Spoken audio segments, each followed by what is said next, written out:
Bom, gente, então hoje me foi proposto aqui para falar com vocês sobre alimentação saudável na infância, tá? Então nós vamos abordar aí da introdução alimentar até os 6 anos de idade.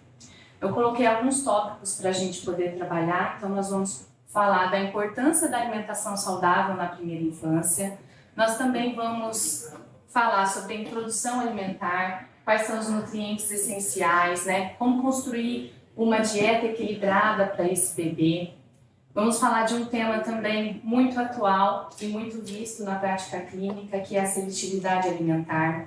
Vamos comentar sobre o consumo de ultraprocessados, vou conceituar isso para vocês, o que são os ultraprocessados, o que seu consumo pode trazer, tá? De consequência para o futuro.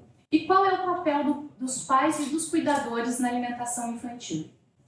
Então, começando aqui, gente, qual que é a importância da alimentação saudável na primeira infância?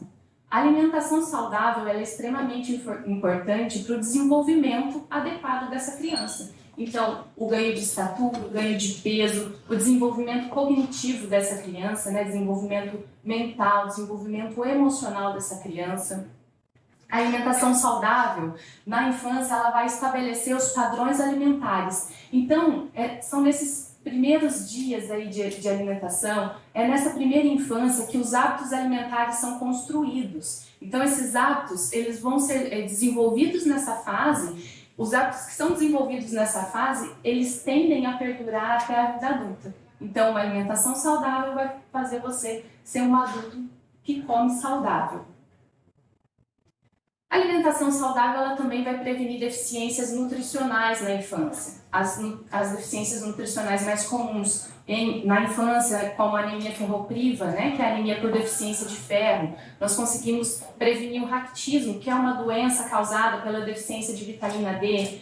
Conseguimos prevenir a osteoporose no futuro, devido à falta de aporte de cálcio, entre outras, né, deficiências nutricionais causadas aí por uma alimentação que não é saudável.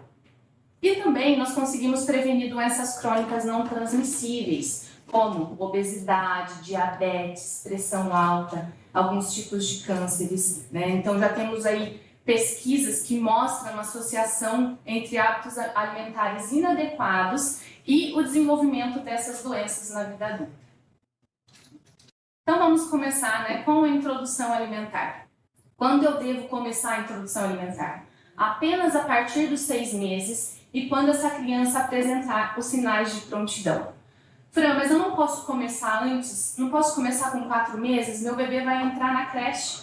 E a escola me pediu para eu começar a introdução. A minha criança só pode entrar na creche se ela tiver com a introdução alimentar feita.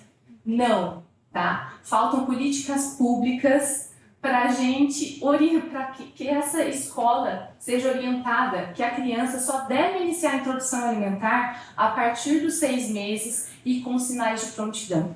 A amamentação exclusiva sabemos que deve ser feita até os 6 meses. E criança que mama fórmula? Também até os 6 meses. Tá? O que acontece se eu antecipo essa introdução alimentar? O sucesso da introdução alimentar pode ser prejudicado. A criança, ela não vai comer porque às vezes ela não está pronta e a mãe já vai achar que a criança tem algum tipo de problema, né? E aí deficiências nutricionais podem acontecer nessa fase. Então, quais são os sinais de prontidão dessa criança? O bebê ele deve sentar com o mínimo ou sem nenhum apoio, tá? Ele deve saber levar os objetos à boca. Então, a criança que já está colocando os objetos à boca é um sinal de prontidão. Ela se interessa pelos alimentos dos adultos. Então, o adulto está comendo, ela olha, ela observa, né? O pescoço está bem firme, então o pescoço tem que estar ereto.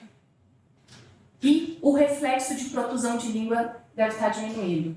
Então, a criança com 3, 4 meses, 5 meses, ela costuma ficar com a linguinha um pouquinho para fora ainda, né? Então, se essa criança com 4 meses está com a linguinha para fora, qual que é a probabilidade dela conseguir deglutir o alimento corretamente? Baixíssimo. Então, assim, 3 principais sinais de prontidão. Quais são? Bebê sentar com o mínimo ou sem nenhum apoio, o pescoço bem firme e se interessar pelos alimentos. Tá? Quais Quais são os métodos de introdução alimentar? Nós temos 3 mais conhecidos, que é o método tradicional, que é o método da papinha, né? Temos o método BLW, que é o Baby Lead Weaning, que é o desmame guiado pelo bebê, onde nós temos alimentos em pedaços maiores. E temos o método BLISS, que é o Baby Lead Introduction Solids, que são a introdução de sólidos guiado pelo bebê. É uma variação do método BLW, só que o BLW foi criado por uma pesquisadora inglesa e o BLISS são por pesquisadores neozelandeses, que costumam dar pedaços maiores e deixam a criança com uma autonomia maior para se alimentar. Então é ela que se alimenta, não se utiliza utensílios, a criança come com a mão, tá? Qual o melhor? Qual o melhor método para fazer a introdução alimentar? Não temos evidências científicas, tá? Que o BLW ou o BLISS são melhores do que o método tradicional. O que eu costumo dizer? O que a mãe se sente mais confortável em fazer?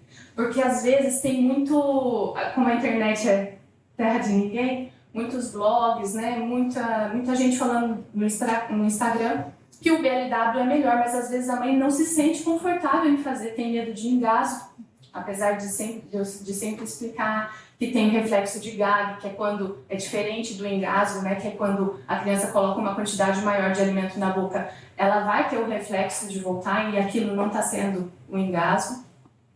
Mas enfim, é aquilo que a mãe vai se sentir mais confortável em oferecer para a criança. E às vezes a mãe está tão engajada em fazer um BLW com essa criança e vai chegar, a criança ela não vai aceitar essa alimentação. Então podemos mesclar, né? Ou então até passar para o método tradicional. Então tudo vai ali de como vai funcionar a aceitação dessa criança, de como que essa mãe está preparada para fazer a introdução alimentar. Como começar? Né? Essa é uma pergunta muito importante de ser feita, porque orientações que temos de pediatras ou de profissionais de saúde que estão ali ligados à orientação da introdução alimentar. Iniciar com papa-fruta ou com suco 15 dias antes de completar 6 meses, o que já está completamente errado, né? Começar antes de 6 meses. Segundo, suco de frutas já sabemos, temos evidências científicas que devemos evitar dar o suco de frutas para crianças menores de 1 ano, devido à sua densidade calórica ser alta, devido à falta de fibras, tá? Nesse suco. É preferível oferecer a fruta. Mas não devemos oferecer inicialmente só a fruta. Por quê? Desde o útero, a criança, o bebê, ele já tem um paladar mais doce. Então, se eu inicio só com fruta, essa alimentação, a chance dele aceitar um alimento salgado, dito salgado, né, vai ser muito menor. O azedo, né? O azedo vai ser muito menor. Então, nós já iniciamos, a partir dos 6 meses, com a fruta, né, ou a papa-fruta, vai depender do que a mãe aí está querendo fazer, qual método que ela vai considerar, com uma papa salgada no final da manhã e com uma papa-fruta no meio da tarde. Eu coloco papa salgada aqui, gente, só para diferenciar, tá? A questão do sal na alimentação da criança, o que nós temos hoje, né? A Sociedade Brasileira de Pediatria nos orienta a não colocar o sal na comida do bebê. Porém, o Guia Alimentar para a População Brasileira e o Guia Alimentar para as crianças menores de 2 anos, que é um documento público com informações riquíssimas, que vou falar para vocês, vou mostrar a carinha dele para vocês mais para frente. Inclusive é referência internacional, né? Referência internacional. Ele é muito bem quisto e muito bem visto, serviu de referência, né, para outros guias alimentares de outros países. Então, o guia ele recomenda o seguinte, que pode ser colocado pouco sal na alimentação do bebê, para que a família toda consuma a mesma alimentação. Então, no intuito da família também comer mais saudável, eles dizem, olha, pode colocar pouco sal e oferecer a mesma comida que você está fazendo para a família, né, para ser uma coisa mais prática, pode oferecer também para o bebê. Com 7 meses, o que vai mudar na alimentação dessa criança? Porque assim, a introdução alimentar, ela começa com 6 meses e ela vai durar até os 7, porque a criança, ela nunca comeu na vida dela. Então ela está aprendendo. Pode ser que a criança comece a comer e coma maravilhosamente bem desde a primeira semana. E pode ser que não, pode ser que demore 15 dias, pode ser que demore 3 semanas e pode ser que demore esse mês todo. E tá tudo bem, é normal, é comum, tá bom? Vai mudar apenas o quê? Nós vamos incluir o jantar dessa criança com 7 meses. E com 1 ano de idade, ela vai passar a consumir a mesma refeição da família, então tomando café da manhã, consumindo a fruta no meio da manhã. Isso é o que deve ser uma alimentação saudável. Sem contar que durante esse tempo a criança ainda vai estar amamentando, assim, Isso, lembra, muito importante, obrigada, Érica. A amamentação, né, se for a amamentação materna, ela deve ser continuada sob livre demanda até os 2 anos ou mais. E quanto à questão de fórmula, que muitas mães me perguntam, olha, ela sempre gosta de tomar uma mamadeira, ou ele sempre gosta de tomar uma mamadeira após o almoço. O que eu faço? Sempre oriento a esperar 40 minutos após as refeições, tá? Para poder estar tomando essa mamadeira, para que o cálcio do leite não prejudique a absorção do ferro que tem na proteína do almoço. E aqui, algo muito importante é a consistência do alimento. Qual deve ser a consistência do alimento no início? Eu coloquei essa foto porque é um exemplo do que nós não devemos fazer, tá? Nós não devemos liquidificar nenhum alimento. Nós não devemos peneirar nenhum alimento. Nós perdemos toda a textura desse alimento, né? Então a criança ela vai estar consumindo uma sopinha, não vai ser nem uma papa, é uma sopinha com um único sabor, né? Então ela não vai desenvolver outros paladares. Além disso, vai prejudicá-la na questão da textura mesmo dos alimentos, porque a textura dos alimentos, a evolução dessa textura vai fazer com que ela desenvolva o músculo da mandíbula, vai fazer que ela tenha uma mastigação melhor, a fala dela vai ser melhor lá na frente. Então tem muitas questões que precisam ser avaliadas, porque eu tenho crianças que eu atendo com 3 anos que ainda consomem esse tipo de comida, que é a comida de papinha, né? E a gente já vê que a criança não tem uma fala bem desenvolvida, então são fatores que podem aí, a introdução alimentar mal feita pode desencadear também outros problemas. Com 6 meses, então, se for pelo método tradicional, nós amassamos muito bem os alimentos. No caso das carnes, que muitas mães têm dúvidas, mas e aí, o que eu faço com a carne se eu não posso liquidificar? Né? O que eu vou fazer com a proteína que eu devo ter nesse pratinho? Eu sempre falo para passar no processador, quando é frango ou uma carne um pouco mais, tem uma textura um pouco mais dura, falo para passar no processador, os pedaços vão permanecer, tá bom? Mas nunca liquidificar. Ou então uma carne que ela seja muito bem cozida, que ela possa ser desfiada com garfo e faca. Então, com 8 meses, eu já posso evoluir para pedacinhos maiores. E com 1 ano, ó, vocês podem ver que há uma alimentação aqui já que não precisa mais ter tanta preparação na questão de cortes. Aqui eu trouxe para vocês como que é uma alimentação BLW ou Bliss. Né? Temos cortes diferentes. Então, dá mais autonomia para a criança? Dá. Mas com o método tradicional, a gente alcança essa autonomia um pouco mais para frente. Então, são 2 métodos super possíveis de serem feitos. E assim, não é porque o seu filho fez tal método que vai ser melhor que o outro. Não, a gente tem que ter mais empatia com essa questão. Não, você teve 2 crianças. Qual você utilizou? Olha, você fez uma mistura dos 2. Eu vou ser bem sincera. Com a Júlia, eu utilizei o método tradicional, porque eu tinha muito medo de engasgo, mesmo sabendo do reflexo de Gag. Com o Pedro, já fui um pouco mais ousada e mesclei. Então, todos os legumes eu oferecia na forma inteira. Então, o brócolis eu dava na mãozinha para ele comer, deixava ele comer, deixava à vontade. Mas eu entendo também que tem mães, Érica, que não tem tempo, tá? Ou talvez não tenha paciência de fazer com que... Porque assim, faz uma bagunça, né? Então, não tem tempo, não tem a paciência e prefere oferecer. E tá tudo bem também, tá? Mas assim, com o Pedro eu já fui um pouquinho mais ousada e mesclei com BLW. Eu também, fiz uma misturinha. Uma misturinha, isso. É importante. E tem a questão da aceitação também. Porque a gente aprende na faculdade o seguinte, teoria e prática são muito diferentes. A gente aprende na faculdade que temos que dar os alimentos de forma separada para que o bebê tenha a palatabilidade dos alimentos e tenha sabores diferentes na boca, né? Porém, com a Júlia não deu certo, né? A Júlia dava os alimentos todos de forma separada e ela não comia. Ela não comia. Eu falei, gente, o que eu vou fazer? É assim que eu aprendi, é assim que tem que ser, né? Por que ela não está comendo? E a minha mãe, com toda a sabedoria, né, de experiência que ela tem, frango, mistura essa papinha, mistura tudo e vê o que dá. Eu misturei, ela começou a comer maravilhosamente bem. Deu um mês, eu fui tentando separar um pouquinho aqui, um pouquinho ali. Hoje ela come super bem. Então, a gente tem que ver como que vai funcionar a preferência da criança. Mas porque tem uma pressão também externa que é a seguinte, né, Fran? Imagina, né, você falou, a partir dos 6 meses a gente começa essa introdução, né? E aí, no meu caso, por exemplo, tinha 6 meses de licença e 1 mês de férias. A mãe vai voltar a trabalhar. Isabela tomava no meu peito. Eu pensava, gente, e aí?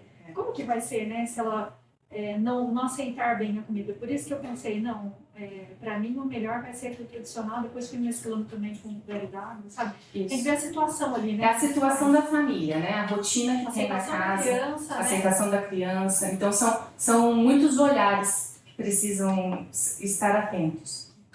Fran, você falou da aceitação ou não da criança, mas que quantidade você deve considerar como aceitação ou não? Vamos falar disso. Vamos falar. Aqui já nos próximos slides. Antes, vou comentar aqui sobre os grupos alimentares, os nutrientes que devem compor a alimentação aí na primeira infância. Tá? Nós temos que ter, gente, pelo menos um de cada grupo alimentar. Um alimento de cada grupo alimentar. Então, nós temos que ter pelo menos um alimento do grupo das carnes e ovos. Então, pode ser carne de frango, carne suína, pode ser peixe, ovos, miúdos, né? Pelo menos um desse tipo de alimento. Precisamos ter um alimento do grupo dos cereais e tubérculos. Então, batata, arroz, macarrão, inhame, mandioca. Um alimento do grupo dos feijões, então feijão, qualquer tipo de feijão, tá? Ervilha, lentilha, grão de bico, temos várias opções. E um alimento do grupo de legumes e verduras, um ou mais, tá? Aqui nesse caso, gente, quanto mais melhor. Legumes e verduras e um alimento do grupo de frutas que a gente oferece após a refeição, certo? Então, qual é a composição desse prato? Né? Porque nós nunca sabemos quanto colocar. Ou, às vezes o médico fala pra gente o que é ali, mais ou menos, bem rapidinho naquela consulta. Mas e aí, chega em casa, chegou a hora de oferecer a papinha para essa criança, o que eu faço?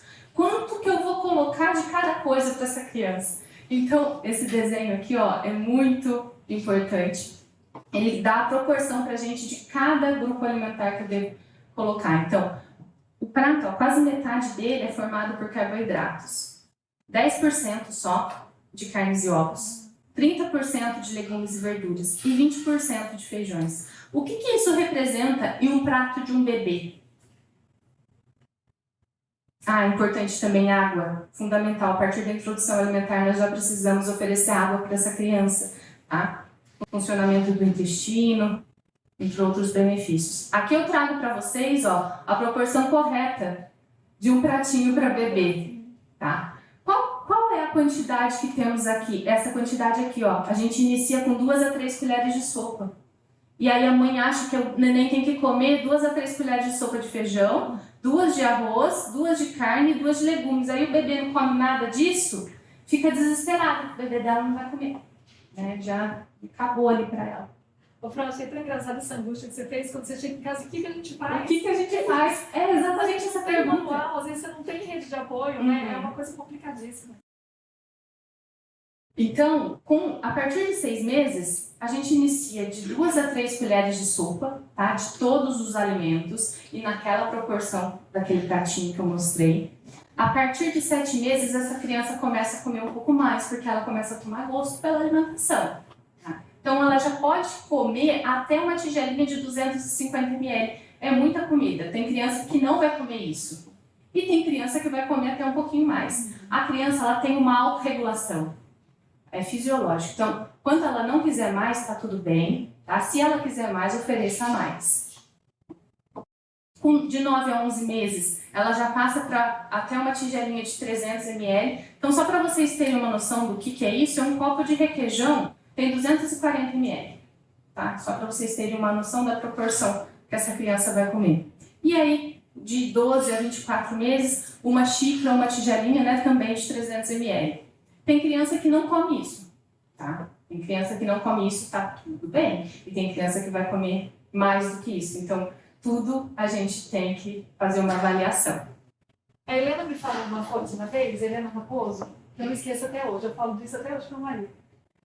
Porque você falou assim que a gente tem que respeitar que a criança se autorregula, né? Na alimentação. E a mãe fica naquela angústia no almoço. Ai, meu filho não comeu, não sei o que, né? E quer fazer barganha com a criança. Não, a gente tem que respeitar, porque senão você gera compulsão. Exato. Porque a Helena me falou um dia, eu achei fantástico, né? Às vezes ela não come bem naquela refeição, por exemplo, no almoço, mas no lanchinho ela come super bem, beleza. Entendeu?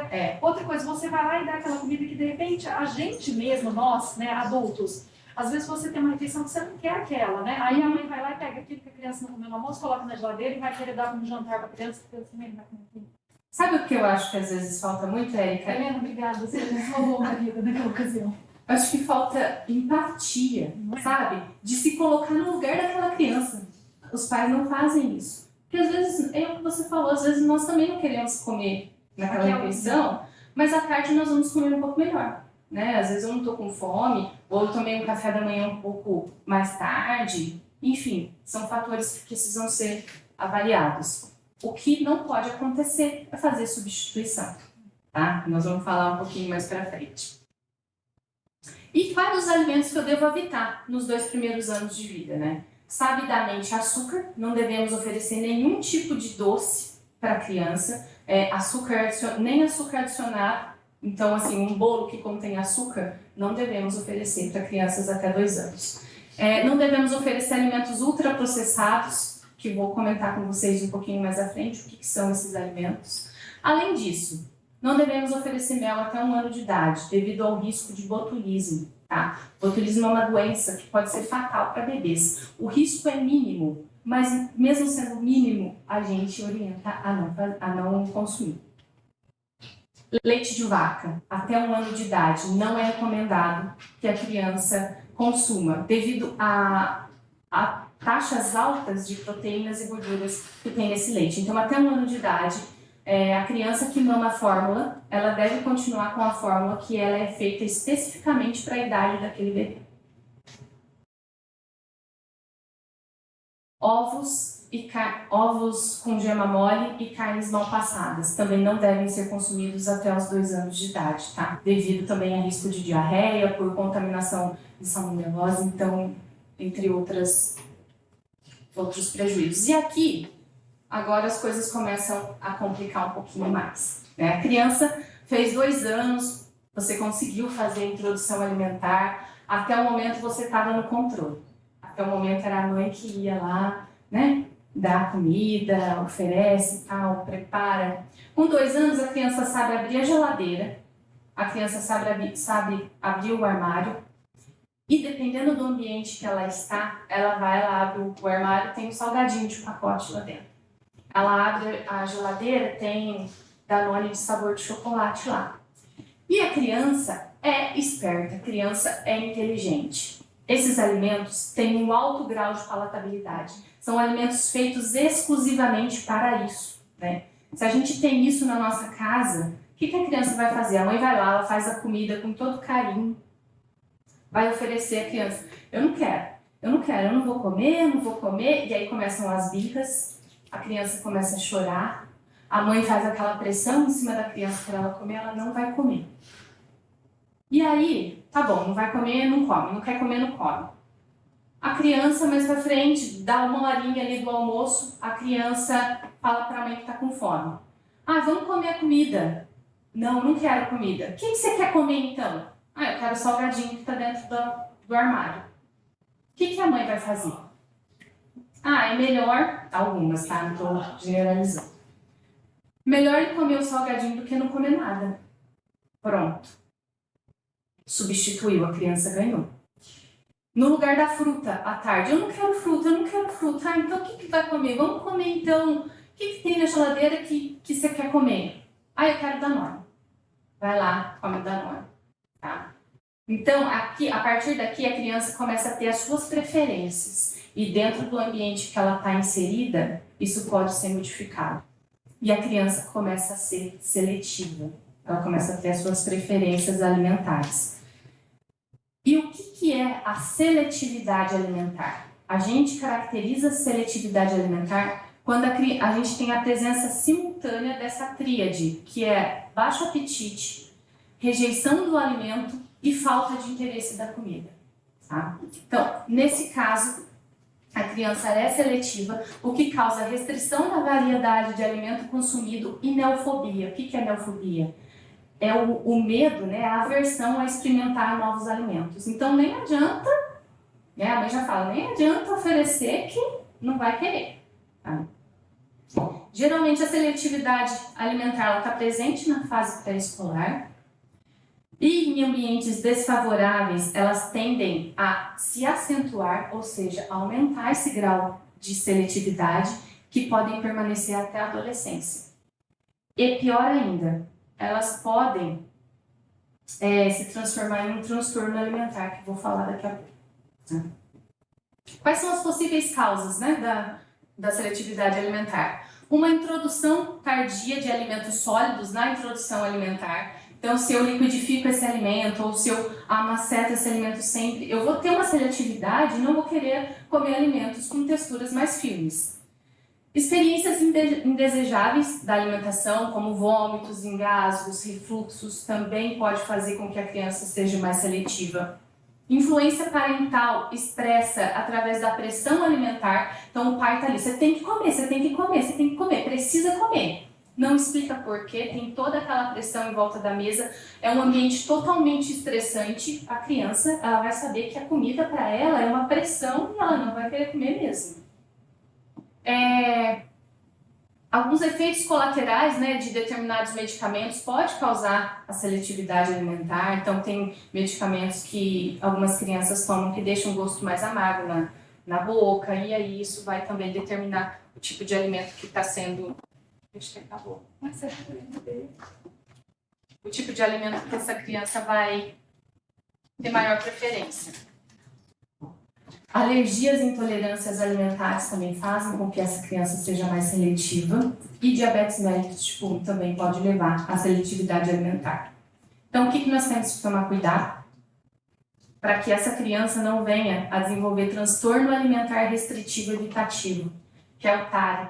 O TARI é uma doença que foi inserida, né, como CID em 2016. Então, é uma doença relativamente nova, mas que eu tenho visto cada vez mais, principalmente no consultório. Qual que é a diferença, né? A criança, ela passa a comer apenas os mesmos alimentos. Então, ela come arroz com ovo todo dia. Todo dia arroz com ovo. É só aquilo que ela come. Tá? Ela rejeita todas as outras opções fora do seu padrão de aceitação. Geralmente, crianças com TARI, dá para contar nos dedos quantos tipos de alimentos que elas comem. Geralmente, pelas pesquisas que foram feitas, é no máximo 15 tipos de alimentos. 15 tipos de alimentos. Pela minha experiência, não passa de 10. Tem crianças que comem 3, 4 tipos de alimentos. Uma coisa, querida. Acho que tem a ver sim com o ambiente, mas tem alguma questão genética nessa desenvolvimento dessa doença? É uma doença multifatorial, sabe? Tudo bem que é desencadeada pelo meio ambiente, mas será que tem um componente genético nessa história?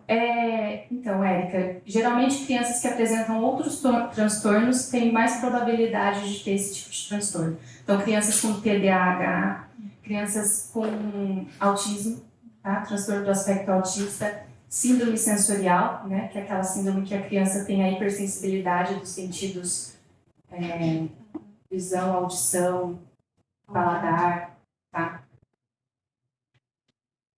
Ela apresenta muita dificuldade de comer fora de casa. Então, as crianças têm dificuldade de ir para restaurante, de comer fora em casa dos outros, não, porque ela quer o ambiente dela, tem que ser tudo do jeito dela, e a comida que ela quer comer. E é o arroz que a mãe faz ou que a avó faz. Se o tio fizer, já não dá certo. Então, tem um padrão estabelecido. Tá? Tem pouco apetite e, na maioria das vezes, tem aversão, né? Chega a dar ânsia mesmo não comer frutas, verduras e legumes.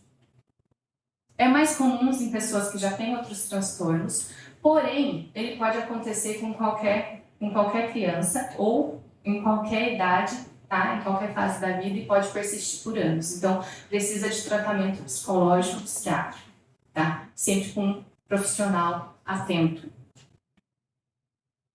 E aí, aqui, gente, eu trago algumas estratégias para lidar com essa seletividade alimentar.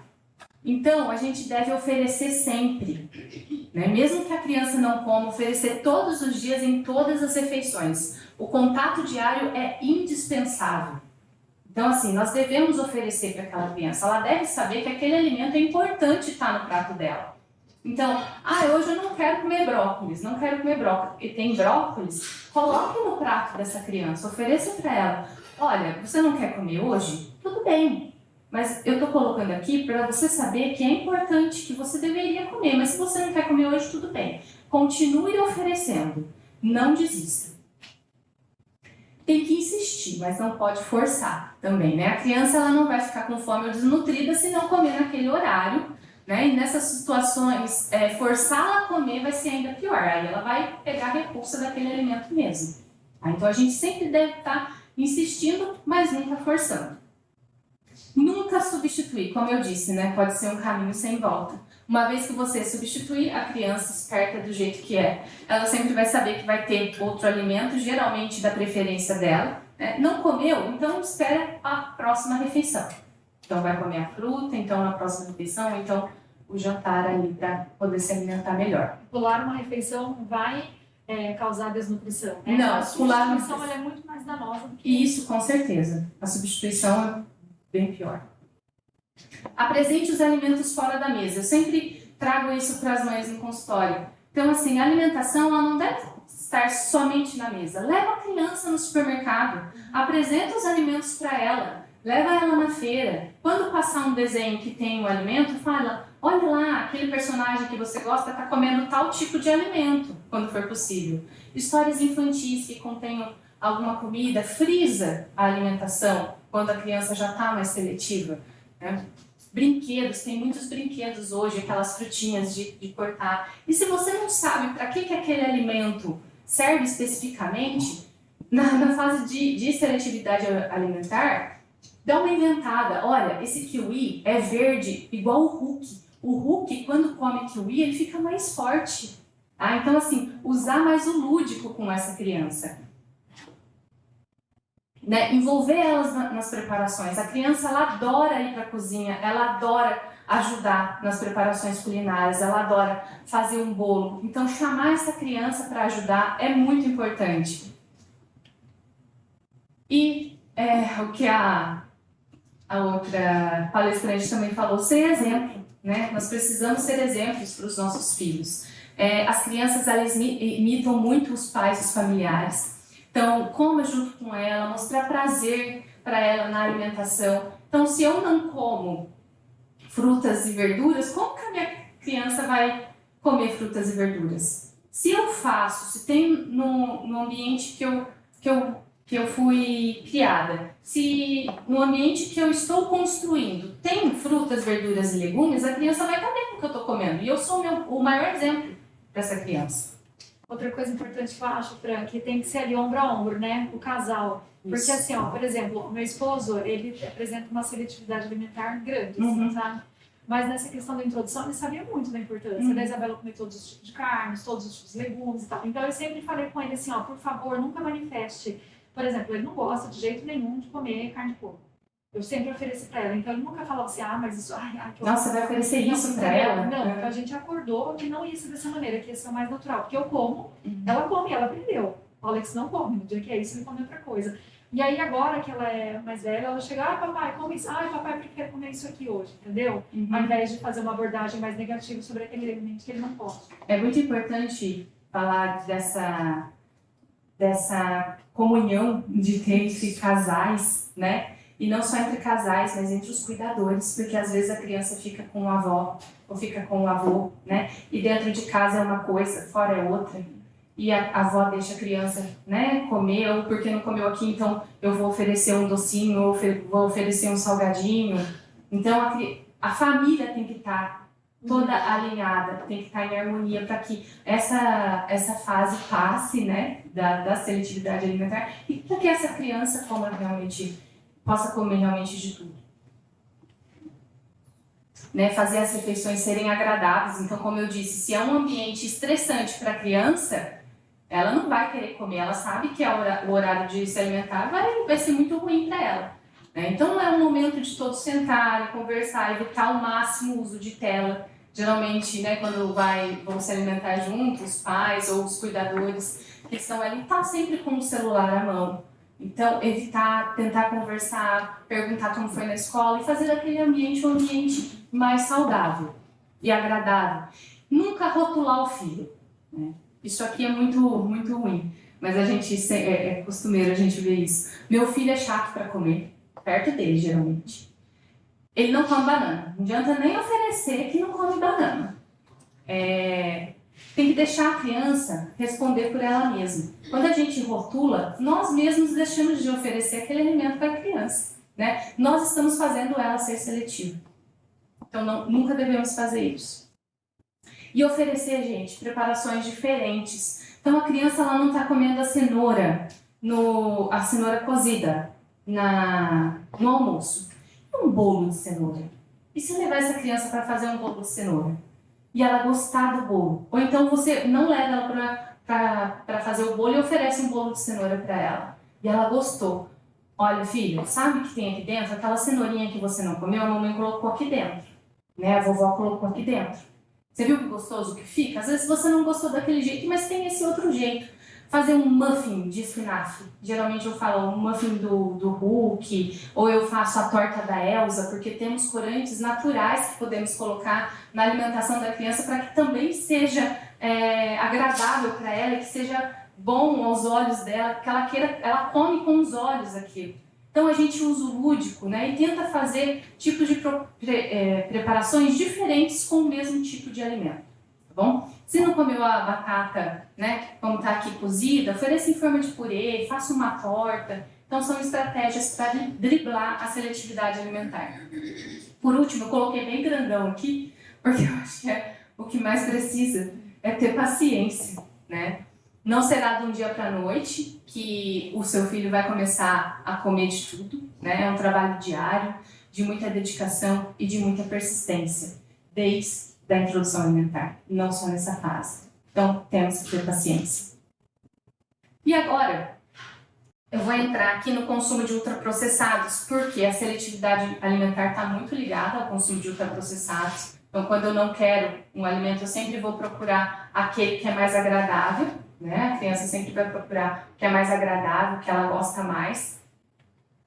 E antes de começar a falar de ultraprocessados, eu quero trazer algumas informações importantes para vocês. É que nós temos que 15% das crianças menores com 2 anos apresentam excesso de peso, tá? Segundo pesquisas recentes que nós temos aqui de órgãos governamentais. 25% das crianças têm excesso de peso na faixa de 5 a 10 anos. Olha como vai aumentando. 30% em adolescentes. E nos adultos, essa porcentagem chega a 60%. Então, nós temos 6 a cada 10 adultos com excesso de peso. 30% deles são obesos já. Então, pensem que apenas 3 desses 10 não vão apresentar não apresentam excesso de peso ou obesidade e as comorbidades que essa doença pode nos trazer, né? que são outras doenças, inclusive. Pressão alta, pode causar alguns tipos de câncer, o diabetes tipo 2. Então, algumas pesquisas, né, bem recentes, inclusive, estão associando o alto consumo de ultraprocessados com a alta prevalência de excesso de peso e obesidade. Então, temos que tomar muito cuidado com a utilização desses alimentos. A OMS estima que em 2025, 75 milhões de crianças no mundo terão excesso de peso. Serão obesas, desculpa. E aí, o que são esses ultraprocessados, né? Eu coloquei uma sigla aqui que o professor Denis Sintra sempre costuma usar nas aulas dele. São alimentos ricos em gás. O que é gás? Gordura, açúcar e sal. Né? Tem em excesso. E tem aditivos também em excesso. Então, tem muito corante, tem muito edulcorante, tem saborizante e todos os antes que podemos colocar aí nesses alimentos. São produtos com baixíssima qualidade nutricional. Não tem fibras em quantidades adequadas, não temos carboidratos, proteínas, lipídios, vitaminas, minerais nas quantidades que deveriam ter. Tem alta densidade energética, então só para vocês terem uma noção do que é densidade energética. Um bombom, geralmente daqueles que tem aí nos supermercados, tem 70 calorias. Uma fatia de melancia, que tem o quê? 10 vezes mais o tamanho do bombom, tem 70 calorias. Então, quantos bombons essa criança não conseguiria comer nessa fatia de melancia? Né? Então, geralmente, esses alimentos são muito calóricos. Eles são muito palatáveis, eles são feitos com essa intenção. Para viciar, né? Para viciar, aqui ó, causam dependência. Geralmente esses alimentos causam dependência. Tem um marketing abusivo, geralmente. Então, a indústria de propaganda e marketing pintam esse alimento geralmente como saudável e na maioria das vezes não são. Não só isso, colocam um brinquedo. Colocam um brinquedo junto, exatamente. Né? Associam o alimento a algo lúdico para as crianças. Hoje nós já temos diretrizes que proíbem, né, associar brinquedo com alimento. Além disso, está muito associado aí ao risco de desenvolver as doenças crônicas não transmissíveis que já comentei com vocês. Ai, Fran, quando era criança tinha aquela propaganda que fala que um danoninho vale mais do que um bifinho. Ai, é. Pois é. O Petit Suisse, né, que é o danoninho, é um alimento totalmente ultraprocessado. Né, com alta densidade calórica, não tem aí a quantidade de fibras, nem muito menos de proteína que tem um bife, né? Olha a comparação que eles fazem. Como identificar na prática para a gente não ser então enganado pelo marketing? Como que nós sabemos que o alimento ele é ultraprocessado? Né? Se o alimento ele tem um aditivo ou ele tem na sua composição, na lista de ingredientes, algum ingrediente que nós não temos na nossa cozinha, então desconfie que possa ser ultraprocessado. Para ajudar, nós temos um aplicativo chamado Desrotulando. Então, eu acho muito importante que vocês, acho que a maioria das pessoas hoje tem o smartphone, né, na palma das mãos aí. É fácil baixar esse aplicativo. Esse aplicativo, ele escaneia o rótulo dos alimentos industrializados e ele nos dá informações simples, né? Simplificadas, informações nutricionais simplificadas acerca da saudabilidade desse alimento. Então, quão saudável é esse alimento? Porque muitas mães falam, Fran, eu não tenho tempo de fazer um bolo para o meu filho levar para a escola. Eu preciso comprar preciso de algo pronto, né?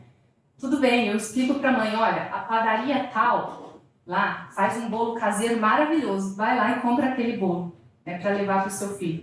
Mas não deu tempo de passar na padaria, está ali no supermercado mesmo, eu preciso comprar algo industrializado. Todo industrializado é ruim? Não. Então, para eu saber qual é ruim e qual não é, esse aplicativo me ajuda muito. E aí, os especialistas desse aplicativo, o que eles fizeram? Eles fizeram todos os alimentos industrializados com um food score, que é uma classificação desses alimentos, que vai de 1 a 100. Onde 1, o alimento é péssimo, e 100, o alimento é ótimo, eu posso incluir ele na minha alimentação. Eu trouxe alguns exemplos só para vocês verem, porque criança gosta muito disso aqui, ó. Macarrão instantâneo, né? E trouxe esse aqui também porque muita gente fala, nossa, mas é carboidrato puro, isso aí, né? Então tudo tem que ter equilíbrio, gente, é tudo uma questão de equilíbrio na alimentação. Aí eu escaneei tanto esse macarrão quanto esse. E aí eu trouxe para vocês. Nós não podemos chamar esse tipo de macarrão de comida, tá? Não é uma comida de verdade. Não tem matriz alimentar. Não tem sequer 1 grama de farinha ali dentro, tá? Então, são alimentos totalmente feitos pela indústria. Eles são construídos pela indústria. Outra coisa que eu gostaria de frisar para vocês. Olha a quantidade de aditivo que tem esse alimento. 14 aditivos. E ele tem 2 aditivos de precaução. O que significa isso? Que são aditivos que podem ser consumidos no Brasil, mas que são proibidos na Europa por serem sabidamente cancerígenos.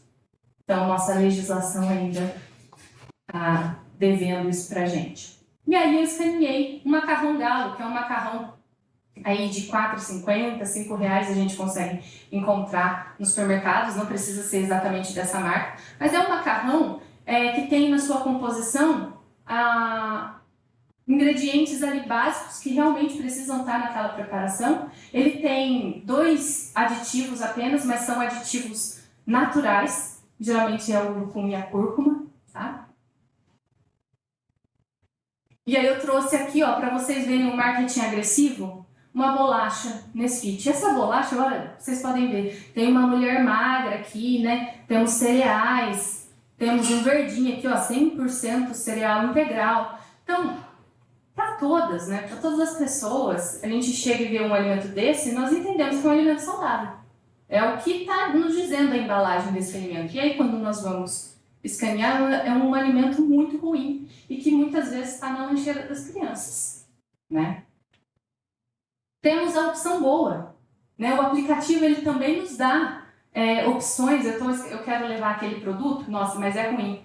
E aí, qual produto eu levo? Ele embaixo dá opções melhores para vocês comprarem de produtos industrializados. Esse aqui eu trouxe também porque é algo muito comum que tem na mesa dos brasileiros e que muitas crianças comem. É o pior alimento que tem. Quer dizer, não podemos nem chamar de alimento, né? É algo feito pela indústria que tem mais de 15 aditivos, tem 7, acho que tem 7. Tem 7 aditivos com precaução, né? Enquanto que um suco de laranja tem só laranja, certo? Ah, Fran, mas eu não tenho tempo de bater um suco, de fazer um suco de laranja. Tem alguma opção rápida? Tem.